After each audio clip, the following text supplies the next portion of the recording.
নমস্কার সবাইকে, কেমন আছো সবাই? আশা করি সবাই খুব ভালো আছো। তো কয়েকদিন আগে যে মোমোগুলো বানিয়েছিলাম আমি তারই একটা ছোট্ট ভিডিও নিয়ে চলে আসলাম। তো দেখো, প্রথমে আমি একটা পাত্র নিয়ে নিয়েছি, এর মধ্যে আমি নিয়ে নিচ্ছি 2 বাটি পরিমাণ ময়দা। তোমরা যে কোনো পাত্রে মেপে নিতে পারো।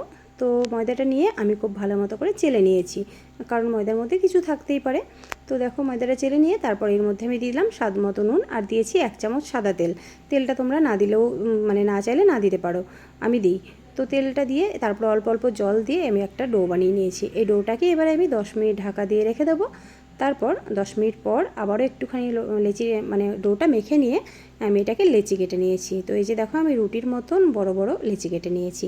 তোমরা চাইলে ছোট ছোট করেও লেচিগুলো কেটে বানাতে পারো। আমি যেহেতু একা হাতে বানাবো, তো যাতে ঝটপট হয়ে যায় ওই জন্যই আমি বড় বড় লেচি কেটে নিয়ে এইভাবে একেবারে রুটির মতন মানে বড় একটা রুটি বেলে নিয়েছি। তো রুটিটা বেলে নিয়েছি, দেখো খুব বেশি মোটাও না আবার পাতলাও না, দেখো ঠিক এরকম। এবারে আমি একটা গোলমুখের গ্লাস নিয়ে সেই গ্লাসটা দিয়ে এই লেচিগুলো কেটে নেব, তাতে করে সুবিধা হবে। তো একবারে একটা বড় রুটি বেলে নিয়ে এরমভাবে কেটে নিলে কিন্তু বানাতে বেশ সুবিধা হয়। একটা একটা করে বেলতে গেলে তো অনেকটা সময় লেগে যায়। তো এইভাবে আমি সমস্ত এই যে লেচিগুলো করে নিয়েছি দেখো।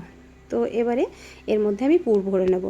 তো আমি পুরটা তোমাদের দেখানো হয়নি, পুরটা কিছুই না, মশলা দিয়ে আমি চিকেনটা আর একটুখানি ক্যাপসিকাম, পেঁয়াজ, লঙ্কা মশলা দিয়ে খুব ভালো মতো কষিয়ে নিয়েছি। তবে অন্য সময় আমি কিন্তু মানে চিকেনটা কাঁচা দিয়েও বানাই। তো আজকে এভাবেই করেছি, পুরটা একটু ঝাল ঝাল করে খুব ইচ্ছে করছিল তাই। তো তারপরে এই যে লেচির মধ্যে পুরটা নিয়ে নিয়েছি। তো বানানোটা দেখাতে একটু অসুবিধা হচ্ছে, যেহেতু আমি এক হাতে ফোনটা ধরেই ভিডিও বানাচ্ছি। তো এই যে তবুও দেখানোর চেষ্টা করলাম। দেখো, এইভাবেই কিন্তু আমি সমস্ত মোমোগুলো বানিয়ে নিয়েছি।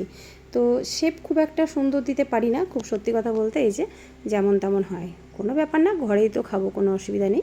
তো এইভাবে আমি সমস্ত মোমোগুলো বানিয়ে নিয়েছি। এদিকে একটা কড়াইয়ে কিন্তু জল বসিয়ে দিয়েছি ফুটতে। তো জলটা ফুটে উঠেছে, দেখো আমি একটা ঝাঁঝরি থালা বসিয়ে দিলাম, আর থালার মধ্যে আমি সামান্য একটুখানি তেল ব্রাশ করে নিয়েছি, যাতে করে মোমোগুলো তলায় ধরে না যায়। তো তারপরে মোমোগুলো দিয়ে আমি এটাকে স্টিম করে নেব। তো দেখো, দেখতেই পাচ্ছ এক একটা এক এক রকমের সাইজের এক এক রকম ডিজাইনের হয়েছে। হ্যাঁ, তো কী আর করা যাবে, খুব একটা ভালো পারি না। তো এইভাবেই আমি এটাকে 2-3 ব্যাচে মোমোগুলো আমি স্টিম করে নিয়েছি। তো দেখলে তো, মোমো বানানো কিন্তু খুব একটা কঠিন কাজও নয়। তো পুরটা যদি আগে থেকে একটু রেডি করা থাকে তাহলে তো একদম ঝটাঝট হয়ে যায়। তো এভাবেই আমি মোমোগুলো 2-3 ব্যাচে বানিয়ে নিয়েছি। বানানো খুব একটা কঠিন না হলে একটু ঝামেলার কাজ তো অবশ্যই, একা হাতে বেলা তারপরে পুর ভরে বানানো একটু ঝামেলার আছে অবশ্যই। তো সঙ্গে যদি কেউ থাকে একজন হেল্পার, তাহলে কিন্তু বেশ সুবিধার হয়। আর গল্প করতে করতে কাজ করলে তো বোঝাই যায় না যে কাজ করেছি। যখন আমার মেয়ে থাকে তখন আমাকে একটুখানি হেল্প করে, আর ছেলে যেহেতু অনেক বেশি ছোট, তাও ও তো এখনও পারে না ওরকম। তো এই যে দেখো, মোমোগুলো দেখতে কতটা সুন্দর হয়েছে, এগুলো তো দেখো একেবারে ট্রান্সপারেন্ট হয়েছে। তো এই ছিল আমার আজকের মোমো গল্প। যেহেতু আগেও আমি মোমোর রেসিপি দেওয়া আছে, তো তার জন্য আজকে আমি আর ডিটেলসে দিলাম না।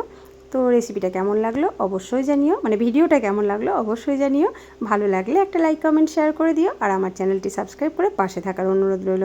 আজ তাহলে আসি, দেখা হচ্ছে পরের ভিডিওতে নতুন কোনো রেসিপি নিয়ে। ততদিনে সবাই খুব ভালো থেকো, টাটা।